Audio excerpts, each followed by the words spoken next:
Indo-British Advanced Pain Clinic, Noppimayam Surgery Duram. For appointments 9155 15563.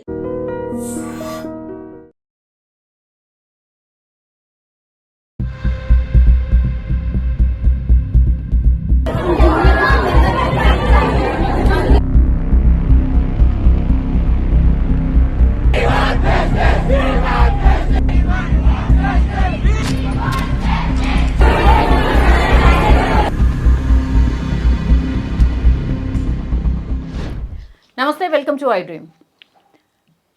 ఒక 2 days నుంచి Malla Reddy college or CMR college అనుకోవచ్చు, ఈ కాలేజ్లో హిడెన్ కెమెరాస్ ఉన్నాయి. కాబట్టి ఈ హాస్టల్లో హిడెన్ కెమెరాస్ పెట్టి పైశాచిక ఆనందమే అనాలి దీన్ని పక్కాగా. ఎందుకంటే కొంచెం మైండ్ చక్కగా లేనోడే ఇట్లాంటి పనులు చేస్తారు షూర్గా. కాబట్టి అసలు ఇట్లాంటి ఇన్సిడెంట్ అంటే ఇది ఒక్క కాలేజ్లోనే కాదు, గతంలో కూడా చాలా ఇన్సిడెంట్సే జరిగినాయి. కానీ మరీ ఇంత దారుణంగా లేడీస్ హాస్టల్లో బాత్రూమ్స్లో హిడెన్ కెమెరాలు పెట్టి అది ఏం ఆనందం? అసలు ఇలా మానసిక పరిస్థితి ఎట్లా ఉంటుంది? వీళ్ళకి నిజంగా ట్రీట్మెంట్ అవసరమా? అందరం కూడా ఏం మాట్లాడతామంటే లా పరంగానే పోతాం, వీళ్ళని శిక్షించాలి, ఉరి తీయాలి, ఇట్లాంటివే మాట్లాడతాం. కానీ నిజంగానే వాళ్ళ మానసిక పరిస్థితి ఎట్లా ఉంటుంది ఏంది అనేది దీని గురించి అసలు మనం ఆలోచించాం. ఇక మాట్లాడదాం. మనతో పాటు ఉన్నారు doctor Pratima Krovidi, psychologist as well as career counsellor. Ma'am నమస్తే. నమస్కారం అండి. టాపిక్ అయితే దారుణాతి దారుణం మ్యామ్, నేనే ముందే చెప్పేసిన. ఈ కాలేజ్లల్లో పాపం అమ్మాయిలు అబ్బాయిలు ఎక్కడెక్కడి నుంచో వస్తూ ఉంటారు, పేరెంట్స్ కూడా సేఫ్గా ఉంటారని హాస్టల్లో పెడతారు బయట పెట్టకుండా. అట్లాంటి దగ్గర ఇట్లా హిడెన్ కెమెరాలు పెట్టిండ్రు అనే వార్త తెలిసిన తర్వాత అసలు ఎంత భయంకరంగా ఉంటుంది ఇమాజిన్ కూడా చేసుకోలేము. 2 రోజులు ధర్నా చేసిర్రు పిల్లలందరూ కూడా, అయినా ఆడ ఏం లేదు అని ఏదో సంథింగ్ చెప్తున్నారు. ఎపార్ట్ అది పక్కన పెడదాం. అసలు ఈ హిడెన్ కెమెరా పెట్టాలన్న ఆలోచన వచ్చినోడి మానసిక పరిస్థితి ఏంది అసలు? హిడెన్ కెమెరా పెట్టాలి అనుకున్న మానసిక పరిస్థితి అని అంటే వాడిలో ఒక సాడిజం, సెక్షువల్ అర్జ్ ఎక్కువ ఉండడం అనేది ఉంటుంది. రైట్. సో ఇప్పుడు మీరు చూస్తూ ఉంటారు కదా, ఈ సైకోపాత్లు, సోషియోపాత్లు ఎలాంటి వాళ్ళని వాళ్ళు చూడాలని అనుకుంటారు. స్త్రీని నగ్నంగా చూడటమో, లేకపోతే ఇలాంటివన్నీ చూసి ఆనందం పొందటమో, లేకపోతే వాళ్ళని బ్లాక్మెయిల్ చేయటము. ద ఫస్ట్ థింగ్ ఏంటంటే వాళ్ళు ఒకవేళ అలాంటిది ఏదైనా సీన్ కానీ పిక్చరైజేషన్ కానీ వాళ్ళు తీసినప్పుడు వాళ్ళని మళ్ళీ డబ్బు కోసం బ్లాక్మెయిల్ చేయటం అనేది జరుగుతుంది. అది మనం ఇప్పుడే వినట్లేదు, ముందటి నుంచే హోటల్ రూమ్స్లో పెడుతున్నారని చెప్పి, ఇప్పుడు డ్రెస్సింగ్ రూమ్స్లో, మన షాపింగ్ మాల్స్లో డ్రెస్సింగ్ రూమ్స్లో పెడుతున్నారని చెప్పి, అండ్ దెన్ ఎక్కడ ఇప్పుడు ఈవెన్ వీళ్ళని పిక్నిక్ అని వెళ్తూ ఉంటారు, అక్కడి నుంచి వీడియో తీయటం, రికార్డింగ్ చేయటం, ఇవన్నీ వాళ్ళకి చాలా easy way of making money ఒకటి అనొచ్చు వాళ్ళకి. ఇంకోటి ఏంటంటే కొంచెం ఈ సెక్షువల్ థింగ్, ఎంటర్టైన్మెంట్ అంటే ఇప్పుడు ఆ స్త్రీని అలా చూసి ఆనందించటం అనేది వాళ్ళకు ఒక ఇదిలాగా అయిపోయింది. సో దీన్ని ఐ డోంట్ నో వాళ్ళు అసలు ఎందుకు చేస్తున్నారు అని. అంటే లైవ్గా చూడటం వల్ల ఇష్టమా, లేక ఈ మధ్య ఒక్కసారి మీరు గూగుల్ కొడితే చాలు ఓ నంబర్ ఆఫ్ పార్న్ వీడియోస్ అన్నది వాళ్ళకి కనిపిస్తూ ఉంటాయి కదా. మళ్ళీ ఒక లైవ్గా ఒక అమ్మాయిని అలా చూసి దాన్ని వీడియోలు పబ్లిక్ చేసి దాన్ని అనవసరంగా తన జీవితం నాశనం చేయడం అనేది నిజంగా వాళ్ళు ఎంత సాడిజం ఉండాలి ఆ మనిషికి. అసలు వాడికి కూడా అక్క చెల్లి ఉంటారు కదా, మరి వాళ్ళ జీవితానికి ఇలాగే అయితే ఊరుకుంటాడా? సో ఎందుకు ఆ థాట్ అనేది రాదు ఈ మనుషుల్లో, అర్థం కావట్లేదు. ఇంత అవేర్నెస్ ప్రోగ్రామ్ పెంచుతున్నాము, ఇన్ని వాళ్ళకి చెప్తున్నాము ఇదన్నీ తప్పు అని చెప్పి, కానీ ఎవరు మానుతున్నారు ఇవి? సో ఇంకా ఇది రీసెంట్గా జరిగిన కేసు, దానికంటే ముందు మీరు చెప్పినట్టు చాలా చోట్ల జరిగాయి కూడా. కానీ ఎంత వాయిస్ ఓవర్ చేసినా దీన్ని, బట్ దీనికి రిజల్ట్ ఏముంటుంది? అది ఇప్పుడు ఆ అమ్మాయిలు వీడియోస్ రికార్డ్ చేశారని చెప్పారు, రికార్డ్ చేసి ఎక్కడ పబ్లిక్లో పెట్టేశారో ఇప్పుడు దానికి ప్రూఫ్ వెతుకోవడానికి కూడా ఎక్కడా లేదు, ఏమీ కనిపించలేదు అని అంటున్నారు. మరి ఎంతమందికి ఆ వీడియోస్ వెళ్ళిపోయి ఉంటాయి, ఆ అమ్మాయి జీవితం ఏమవుతుంది మరి? Yes exactly. వాళ్ళు చదువుకోవడానికి వచ్చారు. వాళ్ళు ఇన్నసెంట్గా ఎంతమంది అమ్మా నాన్న నమ్మి ఒక కాలేజ్ చేతిలో పెడుతున్నారు అని అంటే వాళ్ళకి ఎంత ధైర్యం ఉండాలి. యాక్చువల్లీ హాస్టల్లో పెరుగుతున్నారు వీళ్ళు కూడా. అవును. హాస్టల్లో పెరుగుతున్నారంటే వాళ్ళకి ఎంత భయం ఉంటుంది. ఇలాంటివన్నీ జరిగితే ఎవరిని నమ్మగలం? ఎడ్యుకేషన్ ఇన్స్టిట్యూట్లో ఇది జరగడం అనేది చాలా దారుణం. అసలు యాక్చువల్గా ఎంత, ఒకవేళ గర్ల్స్ కాలేజ్ అయితే ఏ విధంగా ప్రొటెక్షన్ ఇవ్వాల్సి వస్తుంది? వాళ్ళు ఎలాంటి సర్వేలెన్స్ కెమెరాస్ వాళ్ళ దగ్గర ఉండాలి, ఎక్కడెక్కడ ఉండాలి? ప్లస్ మీరు అన్నట్టు వాళ్ళు ఐ థింక్ వాళ్ళు వంట వాళ్ళని అన్ని అంటున్నారు. ఎగ్జాక్ట్లీ మ్యామ్, అది కూడా తెలీదు. వేరే స్టేట్ వాళ్ళు ఏంటో, వేరే స్టేట్ కానీ వాడు కూడా మనిషేగా. అంటే అసలు ఇంత భయం లేకుండా, అంటే ఆ కాంపౌండ్ లో తన జరుగుతున్నది కూడా తెలియట్లేకపోవటం, లేకపోతే వీళ్ళకా రికార్డింగ్ ఉండకపోవటం, ఎవరు వచ్చేలా వాష్రూమ్ లో ఇలా రికార్డ్ చేస్తున్నారు అన్నది తెలియపోవడం, ఎవరో అబ్జర్వ్ చేస్తే తప్ప తెలియదా వీళ్ళకి? అంటే చుట్టూరా ఏం జరుగుతుందని అలర్ట్నెస్ ఉండాలి కదా రోజు. ఇప్పుడు కాలేజ్కి వెళ్తున్నప్పుడు ఒక అమ్మాయి వాష్రూమ్స్ లో అన్నా ఏ ఏరియాలో అన్నా సేఫ్టీ మెజర్స్ అన్నది ఏం తీసుకుంటున్నారు? మరి అది ఎంత దారుణం అది. ఫస్ట్ ఆఫ్ ఆల్ మనం తెలుసుకున్నది ఆ మెన్ అన్నది ఆ ప్రాంగణంలో యాక్చువల్లీ ఉండనివ్వరు. ఎందుకనంటే సేఫ్ కాదు అని. సేఫ్ కాదు అని చెప్పి దూరం ఉంచుతారు. అది కూడా ఎంత ప్రొటెక్టెడ్గా ఉంచుతారు. పోనీ ఎవరో క్లీనరో ఎవరో ఉన్నా ఎంత ప్రొటెక్టెడ్గా ఉంచాలి వాళ్ళ వాతావరణం, ఎంత సేఫ్టీ మెజర్స్ వాళ్ళకి ఇవ్వాలి. అసలు ఎక్కడెక్కడ అలర్ట్ చేయాల్సిందో ఉంటారా? మరి వార్డెన్స్ ఏం చేస్తున్నారు? ఆ వార్డెన్స్ అక్కడ ఉంటారా అన్నది వీళ్ళు అసలు తెలుసుకుంటున్నారా? తెలుసుకోవట్లేదా? మేనేజ్మెంట్ తప్ప, లేకపోతే వీళ్ళు ఇగ్నరెన్స్ ఏంటది? అసలు ఎలా తెలిసేది ఇవన్నీ? పోనీ ఇక్కడే జరుగుతుందా అని అంటే బయట కూడా, అంటే ఆడపిల్లలకి అసలు ఎక్కడ సేఫ్టీ లేదా? యా మ్యామ్, ఈ ఎస్పెషల్లీ ఏ ఏజ్ గ్రూప్ వాళ్ళు ఇట్లాంటివన్నీ చేస్తూ ఉంటారు మ్యామ్ ఇన్ జనరల్లీ?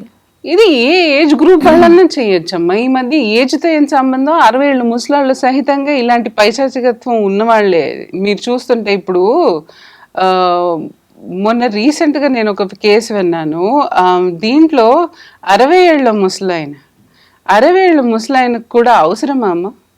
ఆ అమ్మాయిని అంటే ఇది దీంట్లో కార్పొరేట్లో జరిగిన హరాస్మెంట్ అంటే తన చేయి ముట్టడం, లేకపోతే ఇంకో చోట వాంటెడ్లీ వాళ్ళని టచ్ చేయటం, ఇవన్నీ ఎందుకు చేరుస్తున్నారు? మరి 60 ఏళ్ళ ముసలాడికి మరి మనం ఏమనుకుంటాం? వాళ్ళు ఇంకా యంగా, వాళ్ళకున్న ఎక్స్పీరియన్స్కి వాళ్ళు అసలు ఎలా ట్రీట్ చేయాలి విమెన్ని? సో ఇవన్నీ చెప్పాలనుకుంటే అసలు ఏజ్తో నిమిత్తం ఏం లేదు. ఈవెన్ స్కూల్ గోయింగ్ పిల్లలు కూడా ఇలాంటి అలవాట్లు వస్తున్నాయంటే మీరు ఊహించగలరు. అంటే ఈ స్మార్ట్ ఫోన్ అంత నాశనం చేస్తోంది జనాల్ని. అంటే మంచికి దారి తీయదు ఏదీను. అంతే ఫస్ట్ చెడు ఏం చేయగలమో అన్నదే ఆలోచిస్తున్నారు వీళ్ళు. సో దాన్ని బట్టి అసలు కెమెరాలు ఏంటి, రికార్డింగ్ ఏంటి, వాళ్ళు చూసి ఆనందించడం ఏంటి? ఇప్పుడు బులింగ్ అనేది మీ కాలేజ్ ఏరియా ఎన్ని జరుగుంటాయి, మీరు ఎన్ని వింటుంటారు, ఎన్ని మూవీస్ చూసాము. అసలు అవన్నీ ప్రాక్టికల్గా జరిగినవే కదా వాళ్ళు తీస్తారు. మరి దాంట్లో అసలు ఏం ఆనందం అవతలాన్ని టార్చర్ చేయడంలో? మరి సూసైడల్ రేట్స్ పెరగకపోతే ఎలా ఉంటాయి? మనం ఓన్లీ అకాడమిక్ పార్ట్ అని అనుకుంటాం, కానీ అదే కాదు కదా. ఇప్పుడు వీటిల్లో కూడా జరుగుతున్నాయి కదా. సో వాళ్ళకి ఏం పబ్లిక్ చేశారు? పైగా వాళ్ళు ఆగరు కదా, తొందరగా ఇన్స్టాలో వెళ్ళిపోతుంది, సోషల్ మీడియాస్లో వెళ్ళిపోతే అన్ని ఛానల్స్లో వాళ్ళని చూపిస్తారు, కాలేజ్లో వాళ్ళని నేమ్ నాశనం చేస్తూ ఉంటారు. సో ఇలాంటివన్నీ జాగ్రత్తలు ఎక్కడ జాగ్రత్త తీసుకోవాలి వీళ్ళు? వాష్రూమ్స్లో కూడా వస్తే ఇంకా ఎక్కడ జాగ్రత్తలు తీసుకుంటారు వీళ్ళు? మ్యామ్, హిడెన్ కెమెరాస్కి సంబంధించి చాలా అవగాహన కల్పించినా కూడా ఇలా ఉంటున్నాయి అని వార్తలే చూస్తున్నాం, అక్కడే వదిలేస్తున్నాం. కానీ నిజంగానే హిడెన్ కెమెరాస్ ఇలా ఉంటాయి అని ఎంతమందికి తెలుసు మ్యామ్? ఎంతమంది ఆడపిల్లలకి తెలుసు? అది ఎవరికి తెలియదు కదా, అదే ప్రాబ్లం వచ్చింది. ఇప్పుడు మీరు యూట్యూబ్ మొన్ననే ఈ ఇన్స్టాలో వస్తూ ఉంటాయి కదా హిడెన్ కెమెరాస్ ఎక్కడెక్కడ ఉంటాయి అనేసి ఐడెంటిఫై పెడుతూ ఉంటారు, లేకపోతే ఎక్కడన్నా మంచం కింద ఎక్కడ వాళ్ళు అసలు ఇది వాడతారో అన్నది కూడా మనకి తెలియదు. సో ఇంత లేటెస్ట్ టెక్నాలజీ వచ్చింది కాబట్టి ఎక్కడ ఆ చిన్న మైన్యూట్ ముక్క మనకి ఎక్కడ తెలుస్తుంది వాళ్ళు ఎక్కడ పెట్టారో ఏంటో అని? పాపం పిల్లలకి ఏం తెలుసు? అయినా వాళ్ళు నమ్మి కదా వెళ్తారు. యాక్చువల్లీ ఇలా జరిగినప్పుడు అన్ని హోటల్స్ని అసలు సీల్ చేసి పడేసేయాలి. ఫస్ట్ ఆఫ్ ఆల్ ఇలాంటి వ్యవస్థను అసలు ఉంచకూడదు. ఎందుకు ఇంత ఐ మీన్ దీంట్లో కనిపిస్తుంది వాళ్ళు అసలు ఎంత శ్రద్ధ తీసుకుంటున్నారు అన్నది. అంటే ఇదేమో ఆట అయిపోతుందా వీళ్ళకి, వాళ్ళ లైఫ్స్తో ఆడుకోవడం అని అంటే. అండ్ దాని తర్వాత వాళ్ళు బ్లాక్మెయిల్ చేస్తున్నారు. ఎంతమందికి జరగలేదమ్మా. హనీమూన్ కపుల్స్ వెళ్ళడము, ఈ హనీమూన్ ప్యాకేజ్ అని తీసుకుంటారు, వాళ్ళలో అక్కడ హిడెన్ కెమెరాస్ పెట్టి వాళ్ళని ఎంత బ్లాక్మెయిల్ చేశారు, ఎంతమంది ఆత్మహత్యలు చేసుకున్నారు, ఎవరికి తెలుసు అవన్నీ. ఆ డేటా అంతా మన దగ్గర ఉండదు, కానీ చాలా జరుగుంటాయి ఇలాంటివన్నీ ఇన్సిడెంట్స్. కానీ అది చాలా తప్పు కదా. ఆ ఆలోచన ఎందుకు రావట్లేదా మనుషులు అర్థం కావట్లేదు. అంటే రోజు రోజుకి దిగజారిపోతున్నారే తప్ప అసలు అంటే ఒక మంచి దారికి వెళ్ళదామని ఎవరికి ఆలోచన రాదు. That is there. ఇట్లాంటి ఇన్సిడెంట్స్కి పాల్పడ్డ వాళ్ళకి ఈ పనిష్మెంట్ చేయాలి, ఇట్లా చేయాలి, అట్లా చేయాలి అని మాట్లాడతారు. కానీ మ్యామ్, ఎంతమంది ఇట్లాంటి ఈ నేరాలకు పాల్పడిన వాళ్ళు, సో కాల్డ్ పీపుల్ ఎవరైతే ఉంటారో, ఎంతమందికి ఒక సైకాలజిస్ట్ దగ్గరికి తీసుకెళ్ళి కౌన్సిలింగ్ ఇస్తారు? నిజంగా కౌన్సిలింగ్ అవుతుందా మ్యామ్ వీళ్ళకి? వాళ్ళు వస్తే కదా అసలు కౌన్సిలింగ్ అయ్యేది. వాళ్ళలాంటి వాళ్ళు అసలు వాళ్ళంత తోపు ఇంకొకళ్ళు లేరని అనుకుంటారు. ప్రాబ్లం ఉన్న వాళ్ళు నాకు ప్రాబ్లం ఉందని ఎప్పుడు చెప్పుకోరు కదమ్మా. వాళ్ళు ఒకవేళ పేరెంట్స్ ఎవరైనా రియలైజ్ అయ్యో వీడు ఇలా చేస్తున్నాడే బాబు, వీడు ఇలా తప్పు చేస్తున్నాడు, మనం వాడిని నిందించాల్సి వస్తుంది, వాడిని తీసుకెళ్ళాలి ఏదైనా ట్రీట్మెంట్ కానీ తెలిసిన వాళ్ళు కంపల్సరీ యాక్షన్ తీసుకుంటారు. కానీ పేరెంట్స్కి ఎంతమందికి తెలుసు వీడేం చేస్తున్నాడు అని, ఎంతమందికి తెలుసు ఎవరేం చేస్తున్నారు అని. సో ఈ ట్రాక్ ఉంచుకోవడం కూడా కష్టమే కదా. ఇప్పుడు వీళ్ళలాంటి వాళ్ళకి ఇప్పుడు కౌన్సిలింగ్ ఏమి ఇప్పిస్తామని తిన్నగా తీసుకెళ్ళి జైల్లో పడేయాలి, ఉతకాలి. ఇన్ఫ్యాక్ట్ అదంతా కుదురుతుందా? ఉతికినంత మాత్రాన మారుతారు అని చెప్పలేం, కానీ శిక్ష మాత్రం ఉండాలమ్మా వాళ్ళకి. ఐ మీన్ ఇప్పుడు చూస్తే అసలు అంటే స్కూల్ ఎడ్యుకేషన్ సిస్టమ్ అనేది వాళ్ళు చాలా బిలీవ్ చేసి నా పిల్ల వెళ్ళి చదువుతుంది అంటే వాళ్ళ ఇంటెన్షన్స్ ఏముంటాయి, వీళ్ళు బాగుపడతారు, వీళ్ళ జీవితం సెటిల్ అయిపోతుంది ఇలా అనుకుని ఎవరైనా జాయిన్ చేస్తారా స్కూల్కి?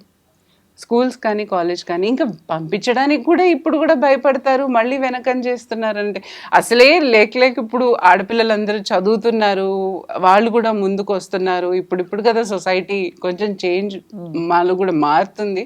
సో ఇప్పుడు మళ్ళీ వెనక్కి వెళ్ళాల్సి వస్తుంది వాళ్ళ పరిస్థితి. అండ్ ఎస్పెషల్లీ అన్ఎడ్యుకేటెడ్ పీపుల్, వాళ్ళు ముందటి నుంచి వాళ్ళు ఒక బ్రెయిన్ దీంట్లో ఉంటారు, ఆడపిల్లకి చదువు ఎందుకు, పెళ్లి చేసేస్తే అయిపోతుంది. అలాంటిది వాళ్ళు కూడా ముందుకు